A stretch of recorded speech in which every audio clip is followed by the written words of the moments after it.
दोस्तों नमस्कार। मैं नवनीत मिश्रा आप सभी लोगों का पीनेक्स लाइव पर एक बार फिर से स्वागत करता हूं। दोस्तों, प्लेटो की रिपब्लिक पढ़ लेने के बाद हम लोग को आज जो टॉपिक है वो प्लेटो का न्याय सिद्धांत है।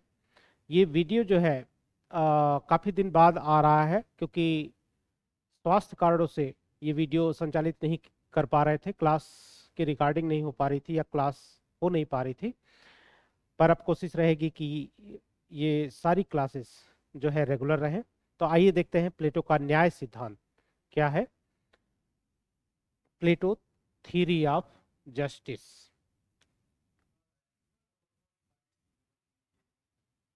प्लेटो का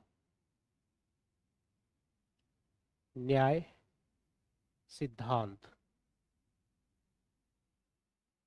प्लेटो का न्याय सिद्धांत, the Plato theory of justice. न्याय का जो संबंध है, प्लेटो ने जिसे न्याय माना है, जब हम लोग प्लेटो की रिपब्लिक पढ़ रहे थे तो उसका शीर्षक ही न्याय था, यानी कि उसकी शुरुआत ही होती है कि न्याय है क्या। लेकिन जब हम प्लेटो के मूल रूप से न्याय सिद्धांत को पढ़ना शुरू करेंगे तो प्लेटो के पहले के न्याय के सिद्धांतों को पढ़ना बहुत आवश्यक है, क्योंकि ये थियरी उससे जुड़ी हुई है। जैसे प्लेटो के जब प्लेटो ने अपना न्याय सिद्धांत दिया तो उसके पहले एक न्याय का परंपरावादी सिद्धांत प्रचलित था। न्याय का न्याय का परंपरावादी सिद्धांत। न्याय का परंपरावादी सिद्धांत। और इस न्याय के परंपरावादी सिद्धांत का जो प्रतिपादक था ये था सिफालस। सिफालस न्याय के इस परंपरावादी सिद्धांत में सिफालस यह कहता है कि अपने भाषण कार्य में सच्चा होना और मनुष्यों और देवताओं के प्रति के प्रति ऋण चुकाना ही न्याय है। यानी सिफालस का यह कहना है कि भाषण कार्य में, अपने बोलने चालने में, अपने कार्यों में सच्चाई रखना और मनुष्य और देवता, ये दो शब्दों का इसने उपयोग किया है कि मनुष्य और देवताओं के प्रति अपना ऋण चुकाना, यानी इसके साथ ऐसा व्यवहार किया जाना जो उचित है। तो ऋण चुकाना ही न्याय है, या इसे सिफालस के अंतर्गत अगर कहेंगे तो ऋण चुकाना ही न्याय है। सिफालस का एक बेटा है पॉलीमार्कस। ये इसे थोड़ा सा संशोधित करता है इस स्टेटमेंट को, और वो यह कहता है कि न्याय प्रत्येक व्यक्ति को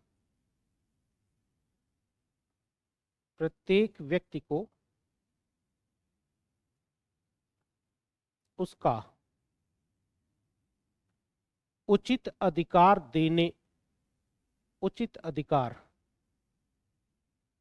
देना है। न्याय प्रत्येक व्यक्ति को उसका उचित अधिकार देना है। सिफालस ये भी कहता है कि न्याय जो है वो कला है। न्याय कला है और यह मित्रों को सहयोग और शत्रुओं को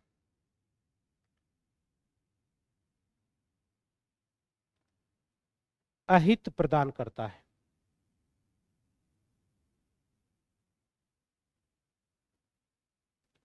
तो ये न्याय का परंपरागत सिद्धांत था। न्याय के परंपरागत सिद्धांत में दो बातें हैं, एक सिफालस का, एक पॉलीमार्कस का। सिफालस कहता है कि भाषणकार में और ऋण चुकाना न्याय है।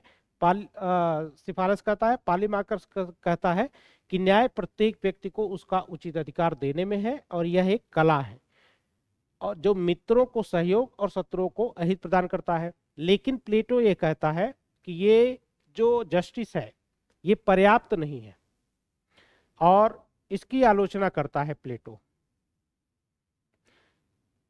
इस न्याय पद्धति की आलोचना जो है प्लेटो करता है और कहता है कि ऐसी न्याय की परिभाषा नहीं दी जानी चाहिए।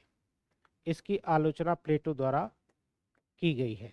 और प्लेटो ये कहता है कि न्याय अगर मित्रों को सहयोग प्रदान करे और शत्रुओं को अहित प्रदान करे तो वो न्याय न्याय नहीं होता, क्योंकि न्याय समानीकरण की प्रक्रिया है और इस समानीकरण की प्रक्रिया में सभी को न्याय समान रूप से उपलब्ध होना चाहिए। इसके अलावा एक जो थ्योरी और प्रचलित थी, न्याय का उग्रवादी सिद्धांत। न्याय का उग्रवादी सिद्धांत, और न्याय के इस उग्रवादी सिद्धांत रेडिकल थ्योरी का प्रतिपादक जो था वो थ्रेसीमेकस था। थ्रेसीमेकस जो था ये एक सोफिस्ट विचारक था और ये कहता है कि न्याय शक्तिशाली का हित है। न्याय शक्तिशाली का हित है। शक्तिशाली का हित है का मतलब यह है कि शक्तिशाली व्यक्तियों ने अपने स्वार्थ की रक्षा के लिए कानून और अन्य चीजें बनाई और लोगों के ऊपर थोप दिया। जिसने इस चीज का उल्लंघन किया है, यानी न्याय का उल्लंघन किया, कानून का उल्लंघन किया, तो उसे दंड मिल जाता है। थ्रेसीमेकस यहीं पर नहीं रुकता, बल्कि वह यह भी कहता है कि न्याय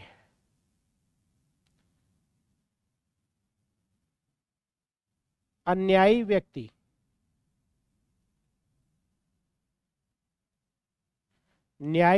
से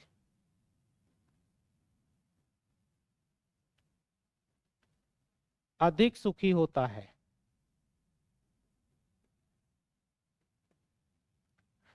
थ्रेसीमेकस की इन दोनों ही धारणाओं का खंडन प्लेटो करता है, और प्लेटो कहता है कि प्रत्येक वस्तु का एक गुण होता है।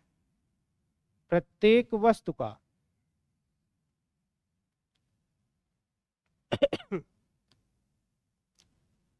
प्रत्येक वस्तु का एक गुण होता है और उसी गुण के अनुसार वह कार्य करता है। जैसे अध्यापक है, तो अध्यापक का यह कार्य है कि वो प्रत्येक अपने विद्यार्थी को अच्छी शिक्षा दे, कम या ज्यादा शिक्षा नहीं दे सकता।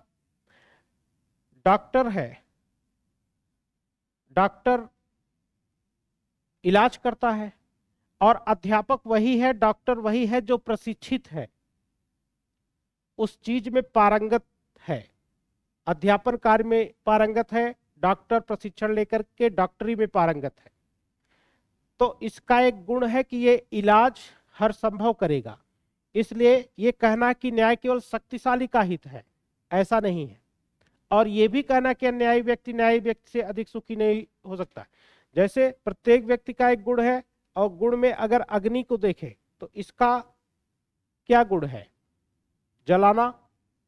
तो अपने मेन जो है गुणों को हटा करके कोई व्यक्ति कार्य नहीं कर सकता, यानी न्याय की ये परिभाषा नहीं हो सकती, ऐसा प्लेटो ने थ्रेसीमेकस से कहा। यानी इस सिद्धांत का भी प्लेटो ने खंडन किया। इसके अलावा एक और सिद्धांत आया न्याय के संबंध में, और वो है व्यवहारवादी सिद्धांत। व्यवहारवादी सिद्धांत। व्यवहारवादी सिद्धांत का जो प्रतिपादक था ये था ग्लॉकन, और ग्लाकन यह कहता है कि न्याय दुर्बलों की आवश्यकता है। न्याय दुर्बलों की आवश्यकता है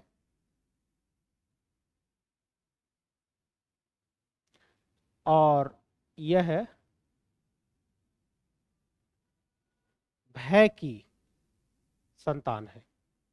कहने के मतलब शक्तिशाली व्यक्तियों से दुर्बलों की रक्षा के लिए न्याय बनाया गया और वो उससे डरे नहीं, इसलिए जो है न्याय की स्थापना की गई है। ये ग्लाकन का कहना है। लेकिन प्लेटो ये कहता है कि न्याय ये नहीं है। प्लेटो कहता है कि न्याय एक ऐसी चीज है जो देखी जा सकती है व्यक्ति की आत्मा के आंतरिक गुणों में। यानी प्लेटो कहता है कि न्याय न तो दुर्बलों की आवश्यकता है, न तो शक्तिशालियों द्वारा बनाया गया है, बल्कि यह मानव आत्मा का आंतरिक गुण है। तो मानव आत्मा का आंतरिक गुण है, आंतरिक गुण है, और इसका पालन व्यक्ति भय से नहीं करता बल्कि स्वेच्छा से करता है, स्वेच्छा से करता है। अब प्लेटो ने इन परंपरावादी सिद्धांत जो ट्रेडिशनल थ्योरी है, रेडिकल थ्योरी जो है, और व्यवहारवादी सिद्धांत, इन तीनों का खंडन करके अपने न्याय के सिद्धांत को बताया है। वो है क्या, उसे ध्यान दीजिए। प्लेटो कहता है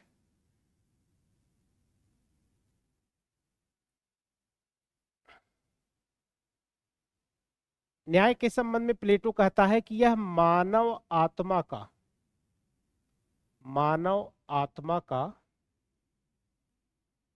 आंतरिक गुण है,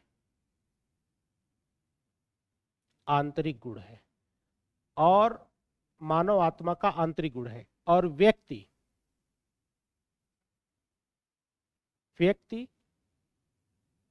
कानूनों का पालन स्वेच्छा से करता है, स्वेच्छा से कानूनों का पालन करता है। और अगर मानव आत्मा को देखें तो दो चीज है। एक तो जब ये व्यक्ति स्वेच्छा से कानूनों का पालन करता है तो इसे दो तरीके से देखा जा सकता है। एक सूक्ष्म तरीके से, एक विराट तरीके से। न्याय का जो सूक्ष्म तत्व है वो मनुष्य के अंतर्गत है। मनुष्य में न्याय के सूक्ष्म तत्व विद्यमान है।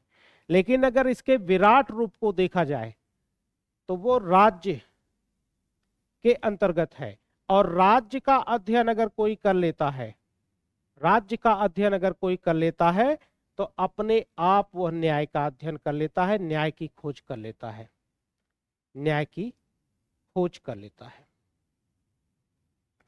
अब प्लेटो ये भी कहता है, प्लेटो ने जो अपने न्याय की योजना बताई है, उसने अपने न्याय की योजना में कहा है कि विवेक का प्रतिनिधित्व करने वाला शासक वर्ग, शौर्य का प्रतिनिधित्व करने वाला सैनिक वर्ग, और क्षुधा का प्रतिनिधित्व करने वाला उत्पादक वर्ग, उत्पादक वर्ग, ये तीनों मिलते हैं और बिना एक दूसरे के हस्तक्षेप के, बिना हस्तक्षेप के अपना अपना कार्य करते हैं, अपना अपना कार्य करते हैं, तो एक पूर्ण समाज बनता है। और यही पूर्ण समाज जो होता है वही न्याय है। इसके अलावा प्लेटो ने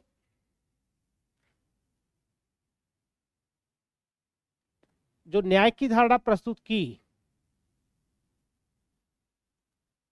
न्याय के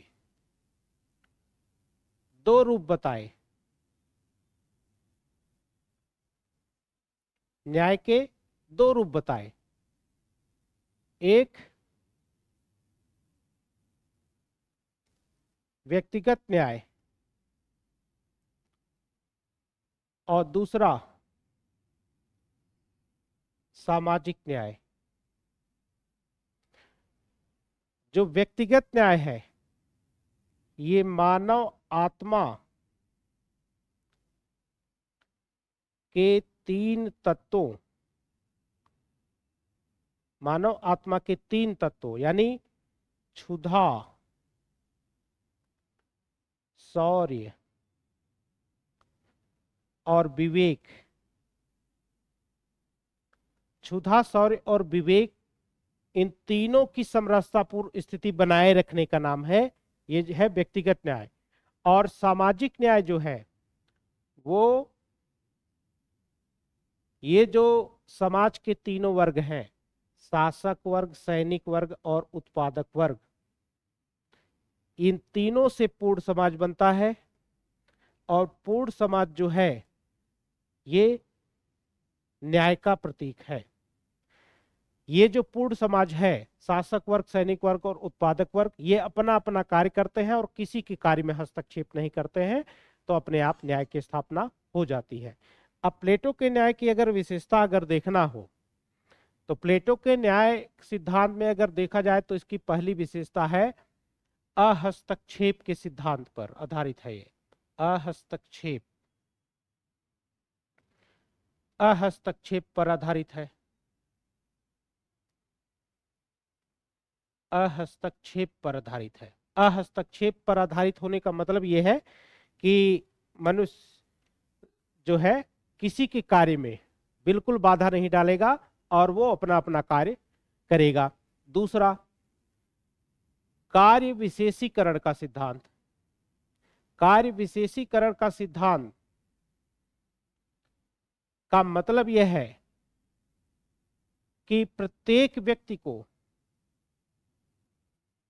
उसके कार्य के लिए प्रशिक्षित किया गया। जैसा कि पिछले अभी लेक्चर में आपने देखा कि डॉक्टर का उदाहरण, अध्यापक का उदाहरण है, तो प्रत्येक व्यक्ति जिस चीज के लिए प्रशिक्षित किया गया है उसको वही कार्य करने दिया जाना, बाकी अन्य कार्यों में कोई भी हस्तक्षेप न करे। कार्य विशेषीकरण का सिद्धांत है ये। तीसरा अगर देखें तो सामंजस्य पर आधारित है ये। सामंजस्य और समरसता, समरसता का सिद्धांत देता है। सामंजस्य और समरसता का सिद्धांत यह है कि मानव आत्मा के तीन तत्व और सामाजिक न्याय के अंतर्गत तीनों वर्ग, शासक, सैनिक और उत्पादक वर्ग, एक साथ जो है कार्य करेंगे और एक साथ कार्य करने के बाद किसी के कार्यों में हस्तक्षेप न करते हुए एक अच्छे संबंधों को प्रकट करने की कोशिश करेंगे। अच्छा, प्लेटो का जो न्याय सिद्धांत है वो सार्वभौम है, यानी सभी जगहों के लिए है, सार्वभौम है। और अगर देखें तो न्याय जो है प्लेटो के अनुसार वह परंपरागत और बाह्य नहीं है, बल्कि प्लेटो के अनुसार जो न्याय है वो आत्मा का आंतरिक गुण है। यह आत्मा का आंतरिक गुण है। तो ये प्लेटो का न्याय सिद्धांत है। इससे क्वेश्चन क्या क्या हो सकते हैं इसे आप जरा देखिए, एक सरसरी निगाह से इसे देखा जा सकता है।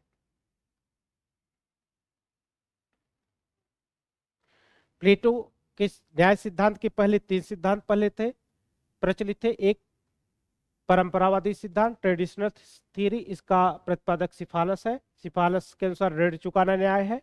पालीमार्कस, पालीमार्कस कहता है कि प्रत्येक व्यक्ति को उसका उचित अधिकार देना ही न्याय है और यह कला है, मित्रों को सहयोग और शत्रुओं को अहित देता है।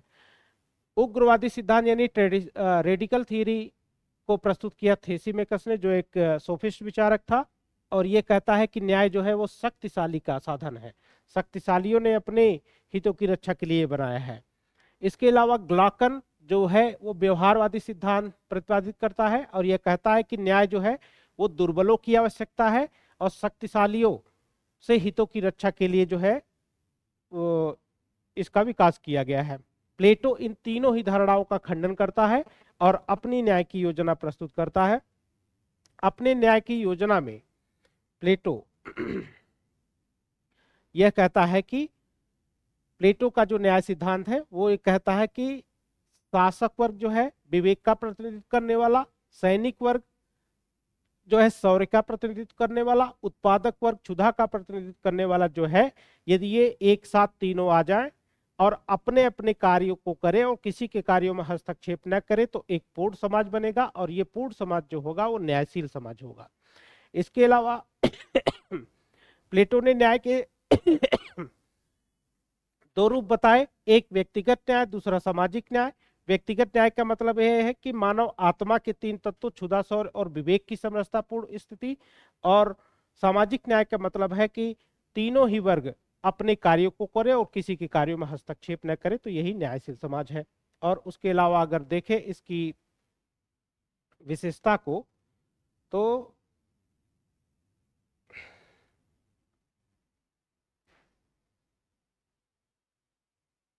इसकी विशेषता अहस्तक्षेप के सिद्धांत पर आधारित है, कोई किसी के कार्य में हस्तक्षेप नहीं करेगा, जो जिस चीज के लिए प्रशिक्षित है यानी कार्य विशेषीकरण वो वही कार्य करेगा। सामंजस्य और समरसता का सिद्धांत, जब सभी वर्ग आपस में मिलकर के काम करेंगे, किसी को डिस्टर्ब नहीं करेंगे, तो वो सामंजस्य बन जाएगा। और ये विचार सभी देशों के लिए है, सभी जगहों के लिए है।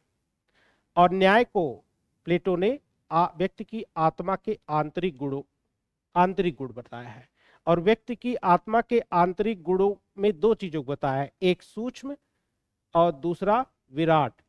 व्यक्ति की आत्मा का जो सूक्ष्म तत्व है वो मनुष्य के अंतर्गत देखा जा सकता है, और विराट रूप जो है वो राज्य के अंतर्गत देखा जा सकता है। इसीलिए प्लेटो कहता है कि राज्य व्यक्ति का विराट रूप है। तो ये थी प्लेटो के न्याय सिद्धांत की धारणा। और अगर ये क्लास अच्छी लगे तो देखिएगा और अपने कमेंट करिएगा। तब तक के लिए नमस्कार।